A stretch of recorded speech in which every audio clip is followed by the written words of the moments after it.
if someone was to get started off in their own musical journey, being a singer-songwriter, what avenues can they take, or what advice would you give them? I would say first off, maybe look into like collaborating and educating yourself on the industry. Like things that I looked at doing when I was 18 and 19, as I discovered a music conference in the south of France called Medium. So I remember just flying over there and like I wanted to learn about copywriting, I wanted to learn about trademarking, I wanted to learn about all music things that related that I didn't know.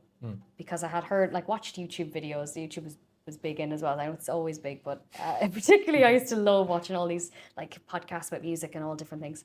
And I remember they were saying, I can't remember which podcast specifically, but it was like, if you want to learn about the industry, put yourself where the industry is. So I was like, so I was looking up all these music conferences. I was like, yeah, I want to go there. And then I was like writing out my little manifestation list. So I put Medium there. And then I put the NAM Music Show LA. And I didn't know how it was all going to happen. So I had all these little things on my list and booked the flights, went over to Medium, like learned a lot, went around to the conferences and slowly kind of networked. And that's kind of how you learn. And you meet interesting people and you collaborate. I ended up on a songwriting camp held by a record label in Galway, the record label based in America. And like I got to collaborate with really good songwriters that had like 20 and 30 years experience. Because I do think it's important to collaborate and learn from others. All it can ever do really is strengthen your own material. Whether or not you put out them songs and release them, I think we should put ourselves with people that have more experience than us to be able to learn from them and to grow your own material. So yeah, collaborated with them and learned so much.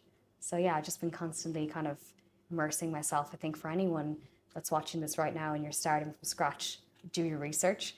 Like we've no excuse. We have access to the best technology. Everything's out there. Yeah. Like back in the 80s and the 70s, they didn't have all of this. And could you imagine like how many musicians back then that are probably, were sitting in their bedrooms who could be huge international stars right now if they had the platforms that we have. So I guess utilize what you have, use the skills that you have, and then the pitfalls, maybe if it's the business side of things, learn, go out and experience. And yeah, I think you have to be able to, like at 18, sometimes you think you know it all. I think I thought I was a lot wiser than I was.